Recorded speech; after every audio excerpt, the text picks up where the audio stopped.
Hi friends, it's Johanna. I'm here with this week's Edwards Public Library mini story time. I hope you guys are feeling great. I'm feeling really good this morning.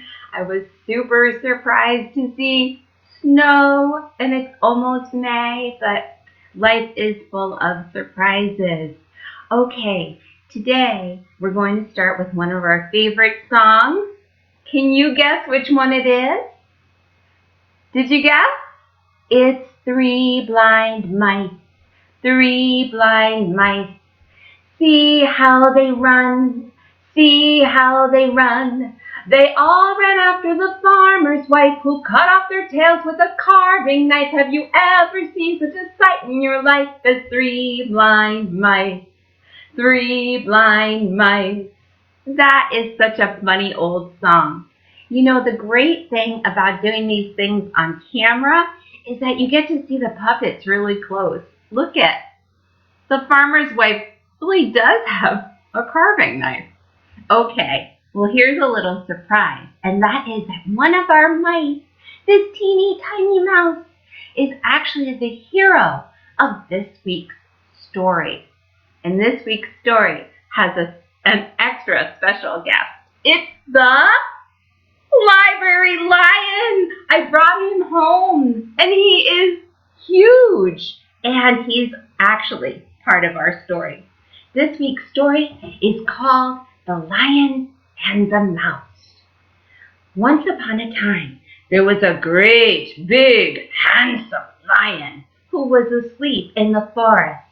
He had a wonderful head of beautiful brown eyes and a great big mane. And all the other animals of the forest were terrified of him because he had sharp teeth and claws and a mighty roar. Well, this day while he was asleep in the forest, he got to sleep wherever he wanted because he was the king.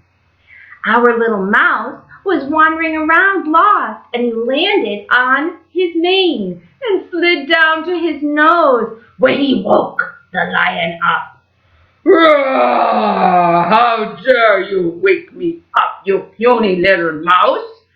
As your sloppiness deserves to be eaten, and so I will eat you up."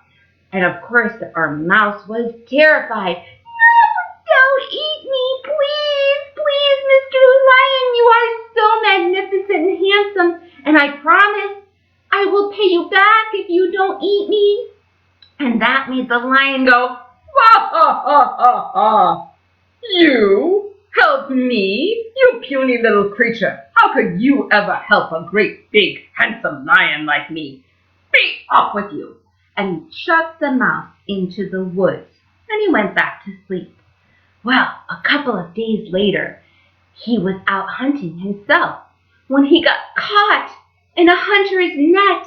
And each time he struggled on that net, it got tighter, and his great big mane got all knotted, and his handsome face got all wet and dirty with sweat. And he let out a mighty roar. But remember, all the other animals were terrified of him, and they wouldn't come and help him. Every one of them, except for the mouse, who came running. "Don't look at me," said the lion. "I am no longer handsome." And the mouse said, "I'm blind. I can't see you anyway." And he went over to the rope that was holding him up, and he went, and he gnawed at it, and he went, and he chewed at it, and he went, and he tore at it, and finally it let loose, and the lion was free. And the lion looked at him and said, You are my BFF. You are my best friend forever." And the mouse said, "See, I told you that one day I would help you, because even a teeny tiny mouse can help a lion." And they became best friends. The end. Isn't that a great story? It's such a good reminder that even if you're little, you can help out big people. Okay, I wanted to play a game with you before I gave you this week's craft. It's a game that is a mixing and matching game, but we're only going to do the matching. I wonder if you could tell me what animal this is. Did you guess a rabbit? If you did, you're right. This is my favorite one. What kind of an animal is this? Not half of a Johanna, is it? No, it's a cat. This one's kind of easy. What kind of an animal do you think this is? Did you say frog? If you did, you're right. This one's the hardest one. What kind of an animal do you think this is? Did you say a bird?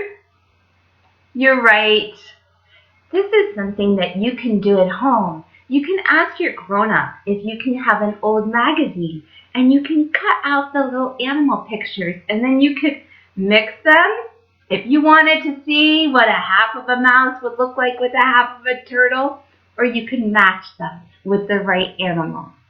This week's craft is something that I have posted onto our website. It's a link from the Massachusetts Board of Library Commissioners to make your own wonderful mask. If you have a printer at home, you can click on our website, you can download this mask, and then you can color it. If you wanted to, you could make this into a puzzle if you ask your grown-up for help. Or if you wanted to, I suppose you could make it into a mask also. Anyway, there are other masks there as well, and I think it's great. And you can use that. I'm not going to tell you all of them, but one of them is a unicorn. All right, friends. I hope you had fun at our little mini story hour. I'm looking forward to seeing you soon. Please be in touch. You can always email us at edwards@cwmars.org. Please keep washing those hands. Please keep staying healthy. We miss you and we hope to see you soon. Bye.